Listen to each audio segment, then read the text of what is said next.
Okay, here's page 2. Sorry.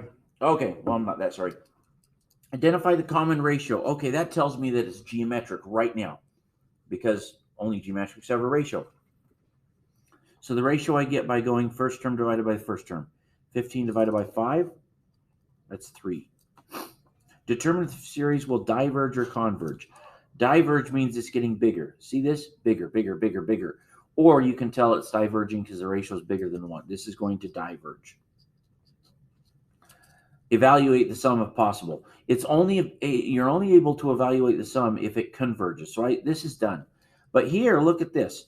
This follows the formula for a geometric sequence is the first term times the ratio to the power of n minus 1. So I can look at that, and my ratio is right there of 1/2. I can see it right from the formula because it's in that sigma notation. Since the ratio is 1/2, that means it's going to get half as big every single term. That's going to converge. And the formula for a converging sequence, it's found on the previous page. There it is. See it? First term over 1 minus the ratio. So if I take the first term's right there, 4. Now, if you forgot about that, you could put a 1 in here. 4 times 1/2 to the power of 1 minus 1, and it would spit out a 4. All over 1 minus the ratio. The ratio is 1/2. 4 all over 1 minus 1/2. I can do that in my head. It's 8. But let me show you. 4 minus 1 minus what? Yeah, 4 over 1 minus 1/2 gives me, there is 8. I'm glad I got that right. I would have felt dumb. Okay, cool. Let's look at this now. An auditorium has 20 rows. The first row has 15 seats. The second row contains 3 more than the first.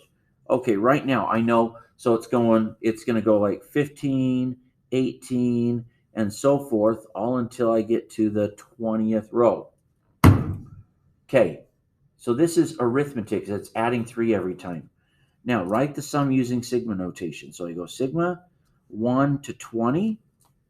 Okay, I could put k equals 1, but I don't really need to, but I can. But now I need a formula. Well, the formula for arithmetic, remember, is the difference times n. So in this case, the difference is 3. So 3 times n plus the 0th term.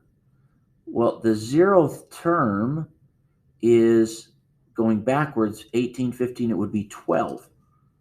And if you're not sure if you've done it right, put a 1 in there. 3 times 1 is 3. 3 plus 12 is 15. That's the first one. There it is. How many total seats? Well, I got to figure this out. Well, the sum is equal to, and this formula is on the previous page, n, which is 20, all over 2 times the first term, which I know is 15, plus the last term. Well, the last term I can go by putting a 20 in here. 3 times 20 plus 12.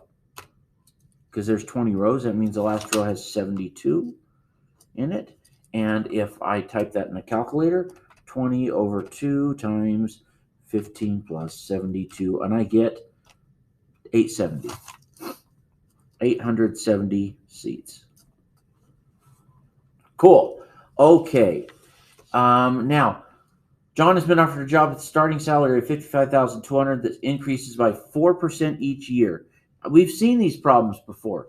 If you're increasing by 4% every year, that means every year you're making 104% of what you did the year previously. Well, that means you've got a ratio equal to 1.04. This is a geometric setting. We've seen these before. And he's making it 6 years. How much money will he make if he accepts the job?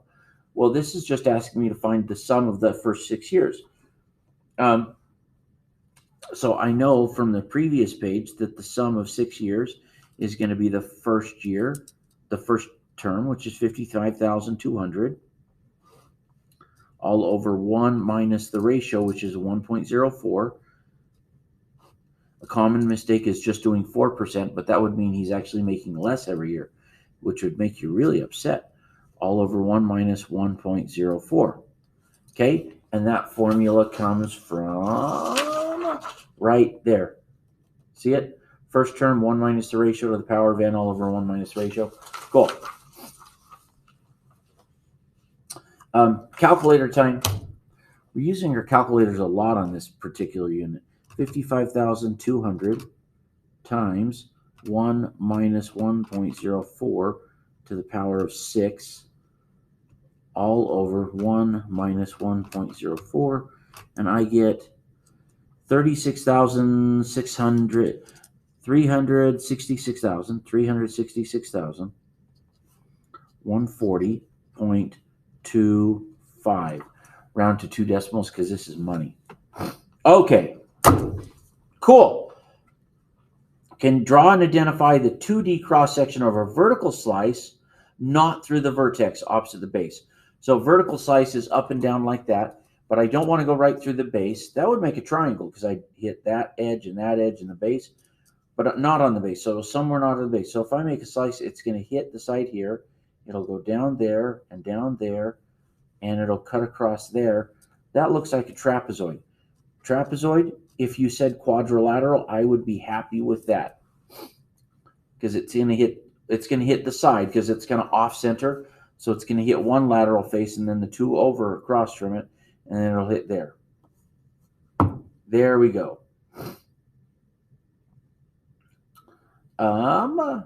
Now, there's actually another option because it didn't say it has to be parallel to the base. What if I cut it like diagonally across the corner? Then I could do like there, and it would hit there and there. So I suppose it could make a triangle if you're cutting there. Okay. Is there any other shape it could make? Nope, because there's no way to go. It's either got to kind of be diagonally there or parallel to the side. So it's got to be some kind of a trapezoid or quadrilateral or triangle. Really, what I'm looking for this is, did you make the cross section like it said? Is it not through the vertex? And is it it's not through the vertex, it's vertical. Both of these would represent that. This would be a slice that's kind of chopping off the corner, and this one would be a slice that's chopping off the side. Okay? If you cut through all the faces of a hexagonal prism, now, hexagonal prism, you've got a base that's 6 sides. That's what hexagonal prism means. And then it's going down to another base with 6 sides.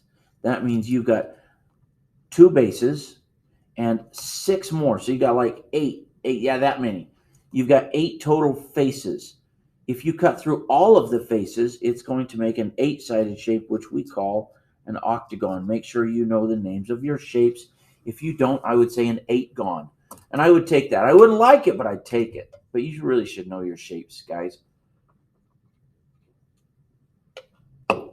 Okay. 14. Find the area of a vertical 2D cross section and the volume for the following shapes. Okay. I need to be a little more descriptive than that. Vertical 2D. Now, I'm going to assume it's going right through the center. Okay? I'm going to go through, it's right through the center middle shape of this. So if I draw a vertical 2D cross section, and if it comes to test time, if I'm not very descriptive enough, you call me on it. But I will be, I promise. It's going to kind of make this right here and go down here and there, and it's going to come straight down to that. So it's going to make that shape there. Well, this is a rectangle, which I see from here that's 9 inches. So this whole bottom is going to be 18, and this is going to be 17. So if I do this, I'm going to do the rectangle plus the half a circle. So the rectangle is 18 times 17, and I'm going to add this to the half a circle. So half a circle, and circles are found with pi r squared. So pi times the radius, which is 9 squared. So there's my thing, 18 times 17 plus 1/2 pi times 9 squared. Calculator time, right? 18 times 17 plus 1/2 times pi times 9 squared. That gets me this 433 point something. Let's just go 2, and that's an area, right? Yep. So square inches. Okay. Whew, the volume for that thing. It's a cylinder and half a sphere. The volume of a cylinder is going to be the area of the base. Well, the base is a circle. And you know, I've already found the area of that. Whoa, wait a second. Oh yeah, because the radius was 9 here. I was about scaring myself. So the radius is 9 up there. Okay. I've already found the area of that circle. That's like pi 9 squared. So the area of the circle, or the volume of the sphere. No. Okay, I'm looking at the area of the cylinder. Volume of the cylinder. Sorry. Volume of the cylinder is going to be the area of the base times the height, which is going to be pi times 9 squared times the height is 17. Okay. Plus, it's the half the sphere. Plus half a sphere is going to be 1/2 times the sphere. And the formula for a sphere is 4/3 pi r cubed times 9 cubed. So I'm going to enter that whole thing in my calculator right as it stands. Check it out.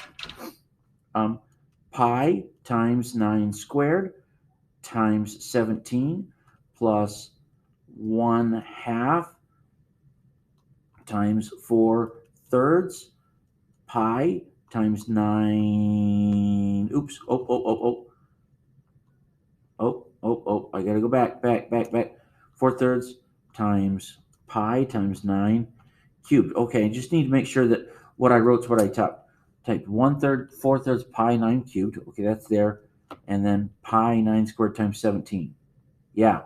So the area of the base is right there times the height. That's the cylinder plus half, because it's only half of a sphere. And here's the area, the volume of a sphere.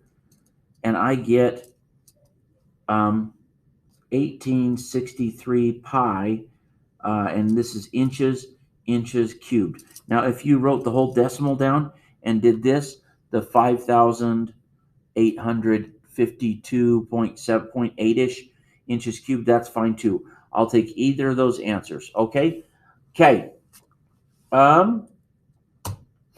Let's look at B. Okay, the cross section here. I see if I cut that, it's going to make that rectangle.